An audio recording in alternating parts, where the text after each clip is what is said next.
9:05 p.m. Just swallowed a gel cap containing 110 mg of BZP, 60 mg of TFMPP, and 25 mg of mCPP.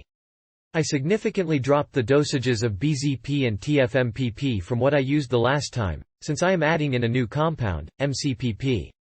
The problem with piperazines is that there seems to be a wide range of opinions regarding dosage and effects. Dosages people recommend vary widely. For example, with BZP, I've seen 50 to 100 mg and I've seen 500 to 600 mg, and effects described are also very inconsistent. To some people, piperazines are the next best thing to MDMA. Others report anxiety increase, panic reaction, nausea, headaches, and 2-day hangovers. I also get the impression that a lot of the information about piperazines is deliberately misleading, with bias running strongly in both directions. mCPP is described by some sources as adding the body sensations aspect of the piperazine MDMA-like cocktail. We'll see how it compares to the BZP-TFMPP combo. 9:35 p.m. Feeling something definite now. Similar to the come on I felt last time. Kind of like a phenethylamine come on but with a little more anxiety, which I think is largely psychosomatic. I opt to take 2.5 grams of GHB and smoke a little cannabis.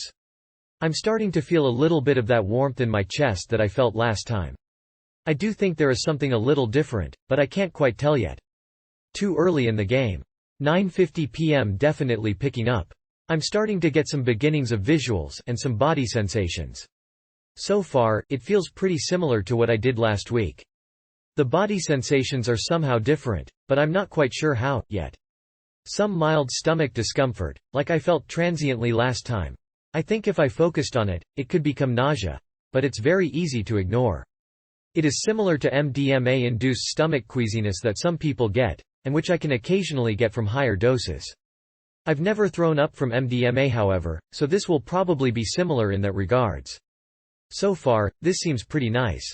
10:15 p.m. The stomach discomfort developed into some mild nausea, but this passed. The trick is not to think about it. It seems to be largely a psychologically induced nausea. Thinking about it can make it get significantly worse. Ignoring it makes it dissipate. Not worth writing about any further. Smoking some cannabis is definitely enhancing the effects. 11:05 p.m. T+2H now. This is nice. Similar to last time.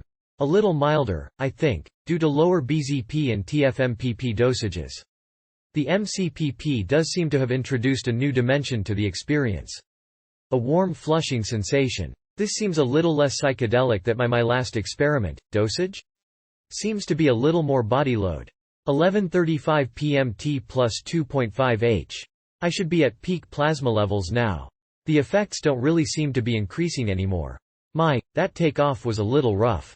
I think that either mCPP does not like me, or 25 mg was too much. Or, of course, it could all have been in my head. There was mild, but very noticeable nausea, combined with a general feeling best described as, for about an hour. Now, I feel pretty nice. It is a little different, body-wise, than my experiment using just BZP and TFMPP. Not anything I can put my finger on. Overall, the mCPP doesn't seem to have added anything positive that I've noticed yet.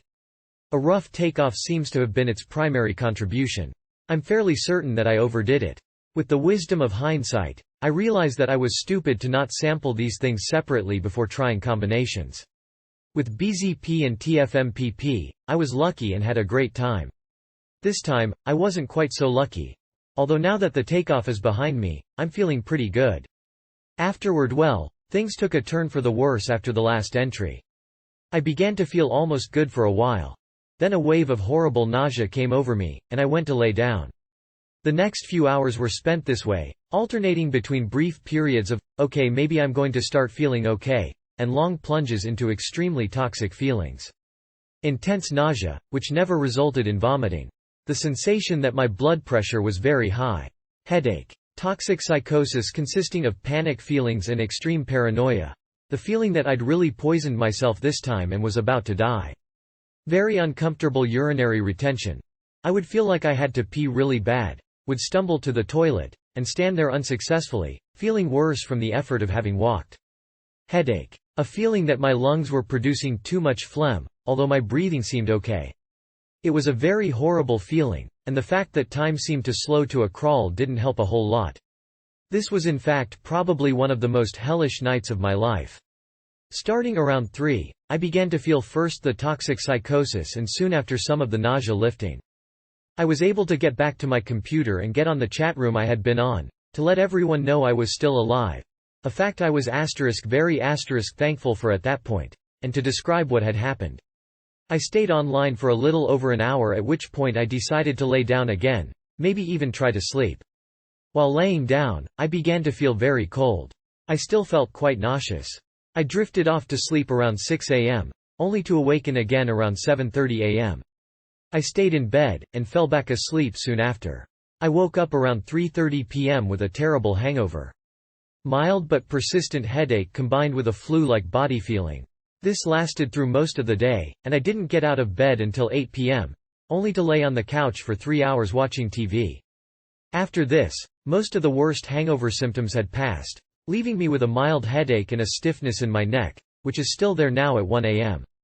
What happened? Did I massively overdose, or is mCPP, or the combination, noxious by nature? I think a little of both. Was I in any real physical danger, or was it mostly a panic reaction?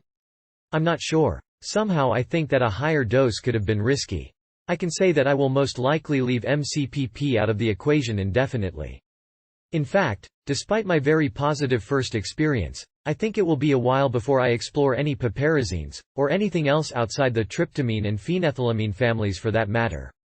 Afterward I ended up having a 2-day hangover, with residual icky feelings for several days.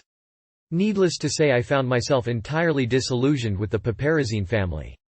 Folks, nobody is trying to keep some wonderful MDMA replacement under wraps with these. These chemicals are nasty. I ended up dumping all of them down my toilet, and can only say, good riddance.